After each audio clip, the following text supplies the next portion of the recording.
Oi, pessoal! Então, hoje eu tô preparando mais um vídeo para vocês. O material que eu preparei para vocês esse mês, ele vai falar sobre racismo no Brasil e vai falar sobre a vida dos negros no Brasil. Então, eu trouxe esse assunto para trazer algo que esteja no nosso cotidiano, né, para vocês, para que seja algo mais prático, para vocês entenderem coisas que funcionam do nosso dia a dia. Eu achei que talvez fosse mais interessante para vocês do que a gente colocar só os clássicos, só os clássicos, só os clássicos, para vocês ficarem assistindo e lendo e ficar uma coisa maçante, né? Já que as aulas hoje elas estão mais difíceis por conta de ser online, vocês estarem fazendo os estudos de vocês sozinhos, né? E para a gente poder estudar essa questão, primeiro eu gostaria de estar fazendo uma contextualização, explicando alguns conceitos, né, sobre antropologia e cultura, etnocentrismo e depois o racismo em si, né? Então, assim, vocês sabem o que é antropologia?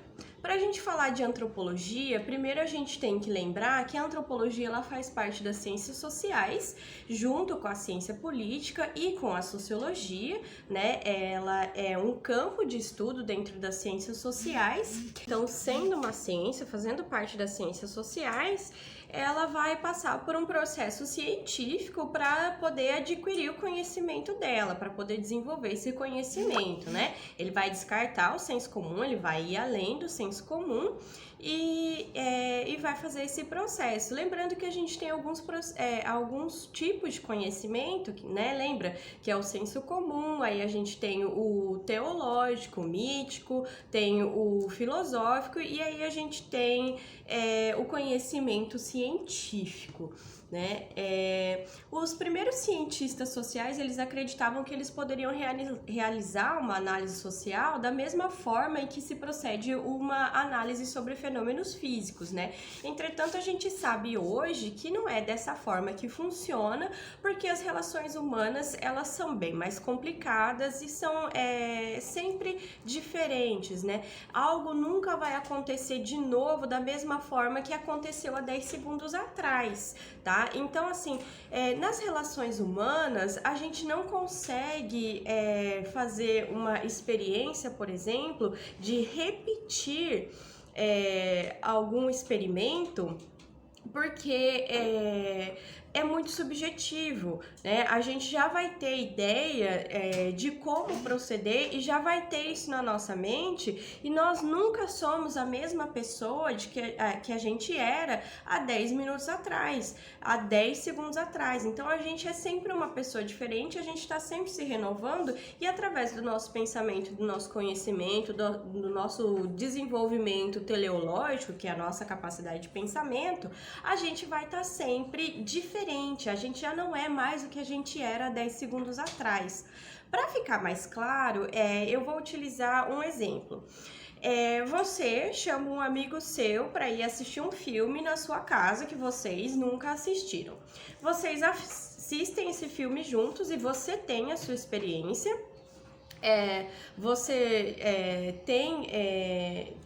Você desenvolve o seu pensamento e você gosta ou não do filme, tem uma ideia sobre o filme ou não.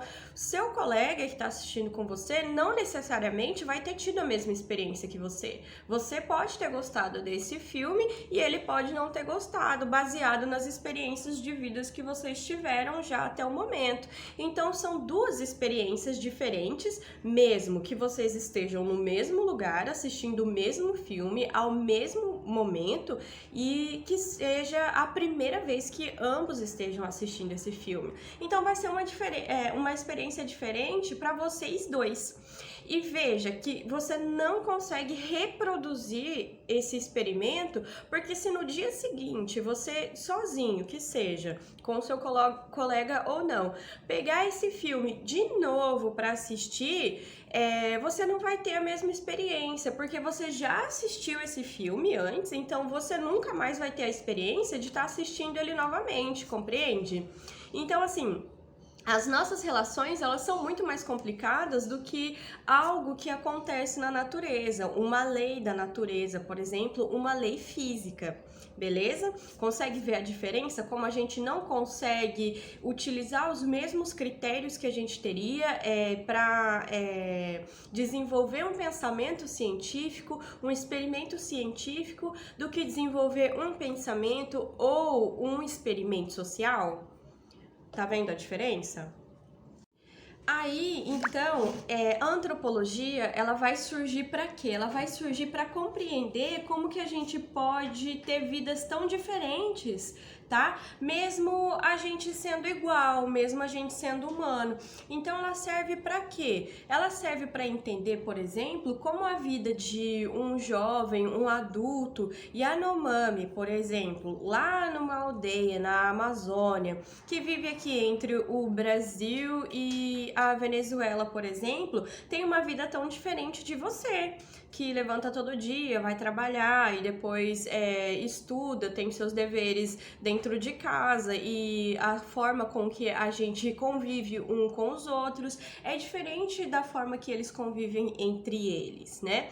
Então, a antropologia, ela veio para entender as diferenças. Então, ela serve para estudar as diferenças dentro do comportamento humano, né? Por que a gente se comporta de forma tão diferente? Como que a gente é tão diferente, mas mesmo assim tão igual? Porque nós somos todos humanos, certo?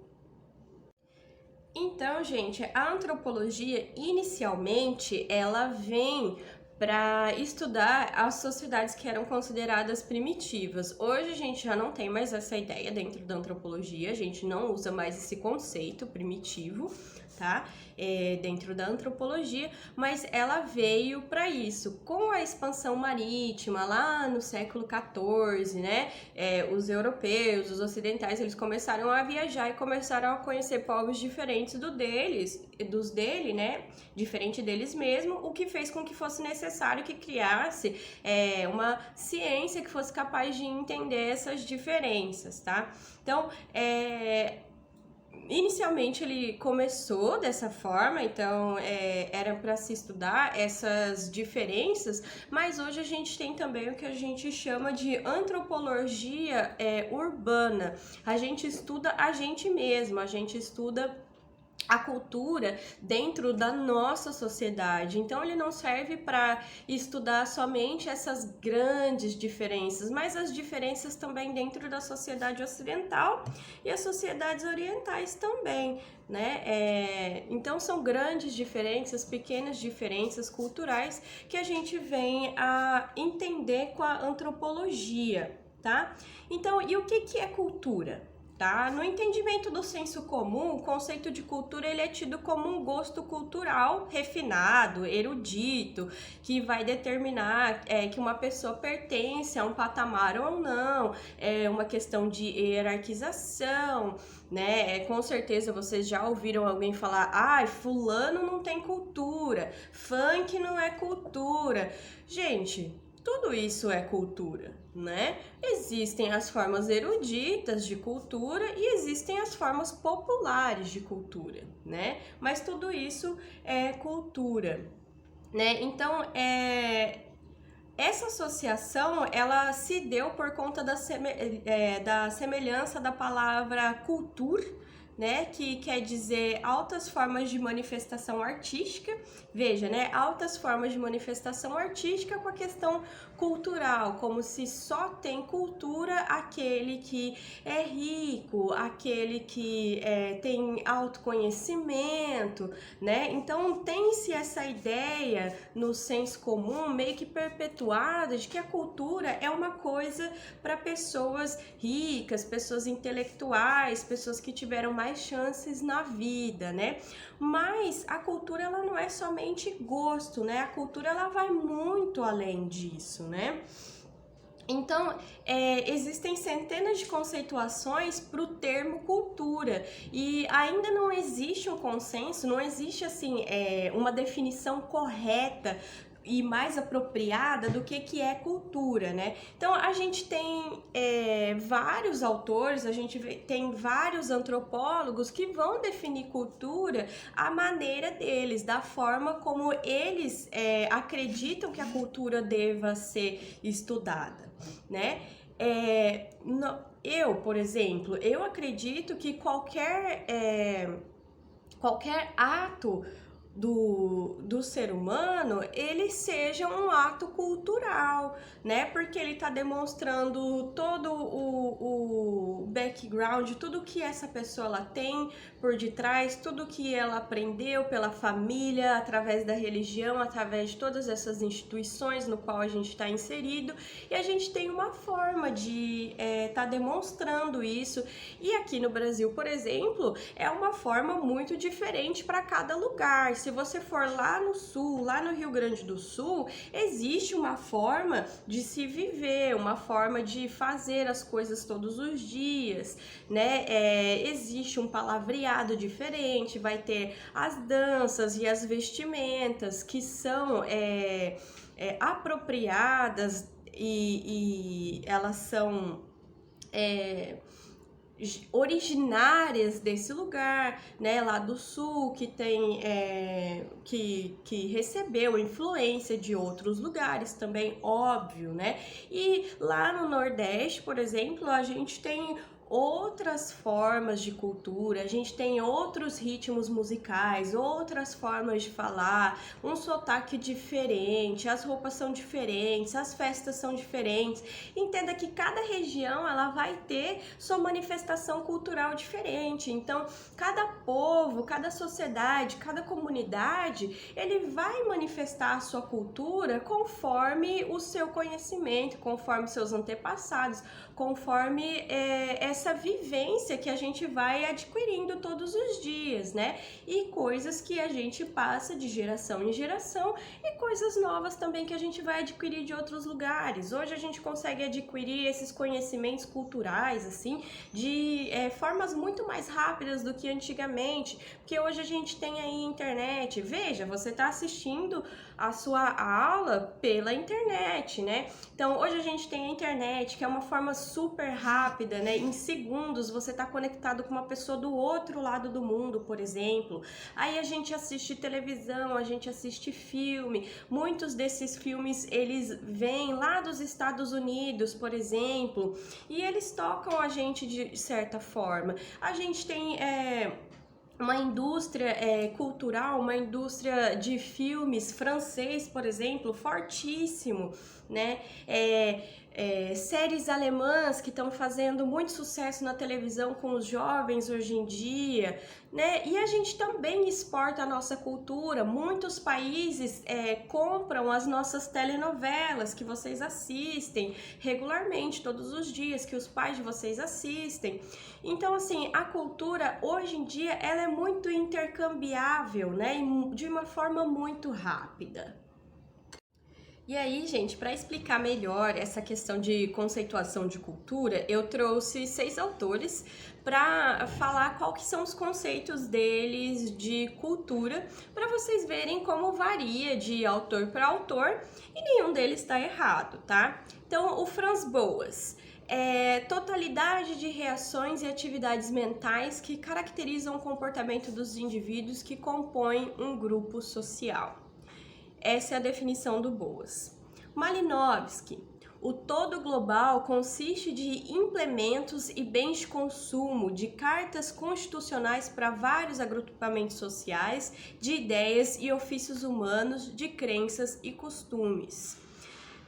Tanto o Boas quanto o Malinowski, eles foram do mesmo período, eles são contemporâneos e eles estudaram comunidades diferentes das deles. Então, eles não estudaram comunidades ocidentais, eles estudaram comunidades que eram conhecidas como primitivas, né? E o Malinowski, ele criou um tipo de etnografia. Foi o Malinowski que desenvolveu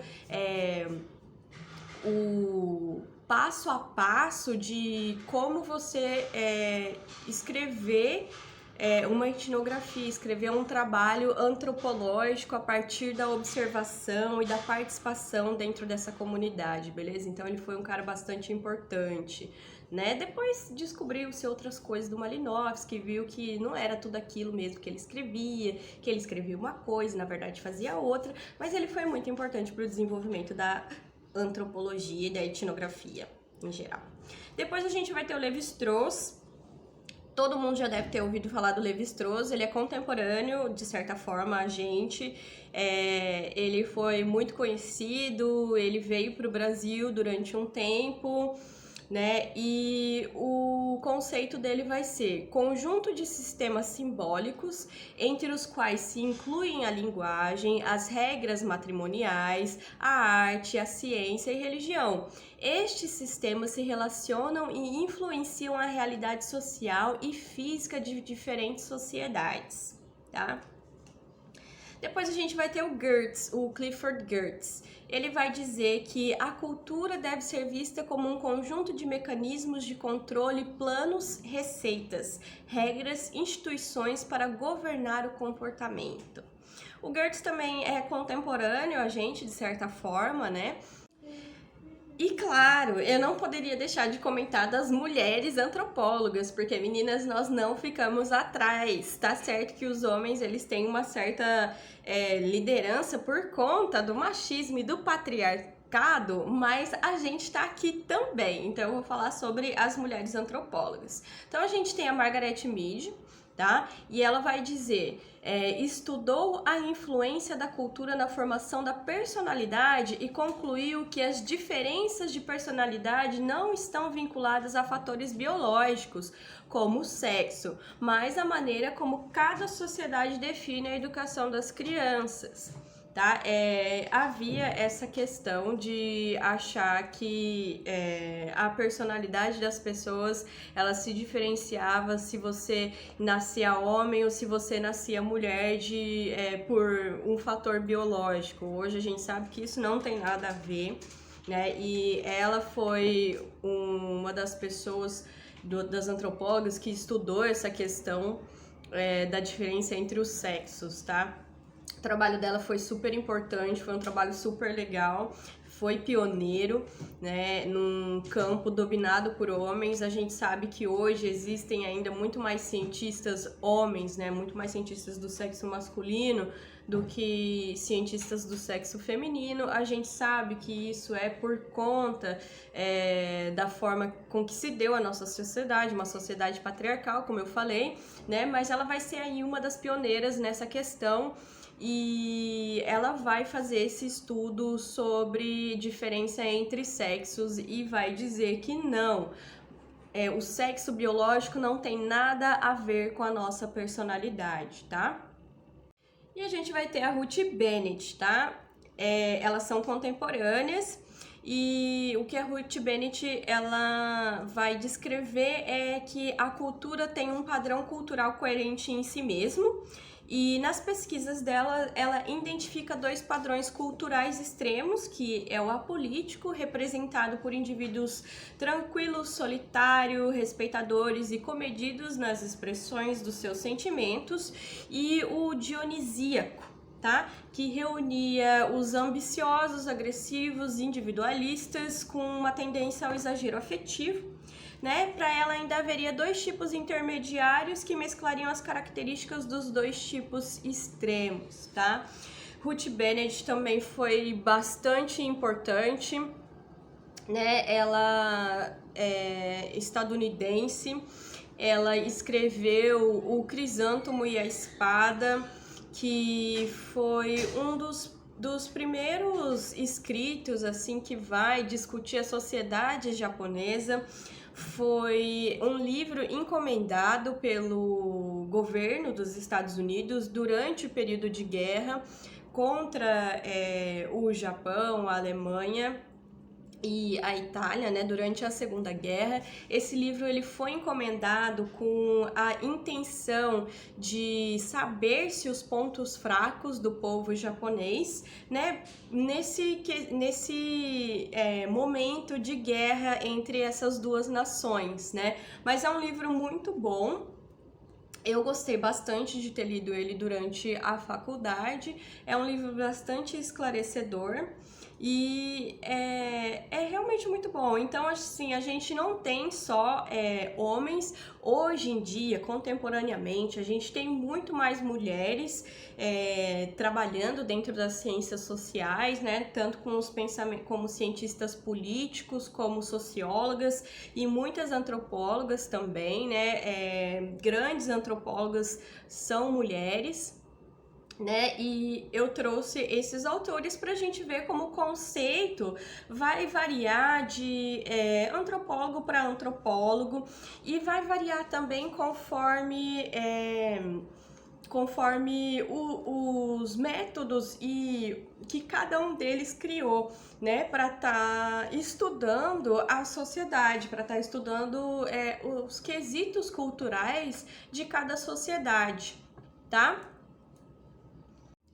E aí, gente, depois de falar essa introdução sobre a antropologia e sobre a cultura, eu vou encerrar por hoje as informações. E aí, na próxima semana, né, na semana que vem, a gente vai falar, quer dizer, eu vou falar, vocês vão ouvir, né, um pouquinho, sobre o etnocentrismo e o relativismo, tá? E aí depois a gente vai passar para a questão do negro no Brasil e a questão do racismo para a gente poder entender melhor. Então, assim, vocês podem ir com calma com a apostila de vocês. Não é uma apostila muito extensa, né? Ela é uma apostila que tá bem tranquila, assim, para estudar.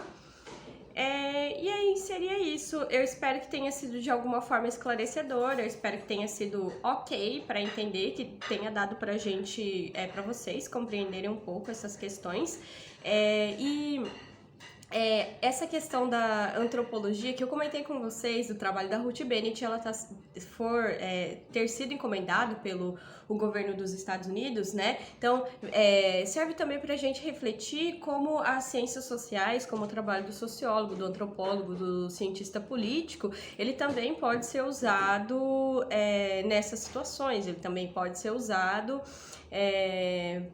como uma arma intelectual, de certa forma, entende? Então, assim, a gente faz as nossas pesquisas, né, com várias intenções, a gente pode ter várias intenções ao realizar nossas pesquisas, mas as pesquisas das ciências humanas, as pesquisas intelectuais, né, as pesquisas que estudam as relações humanas, estudam a história humana, elas também têm essa potencialidade, tá? Tanto para atuar em pró da humanidade, como atuar em pró de algum governo, em pró de alguma coisa que talvez seja letal, por exemplo, né? Então ela também pode ser utilizada como uma arma. Conhecimento é poder, né? Então isso vale para reflexão, né, de vocês. Desculpa a luz agora que já tá meio esquisitinha,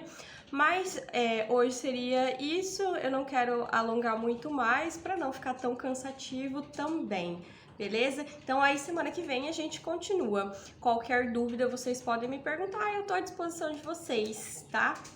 Então é isso aí. Tchau, gente.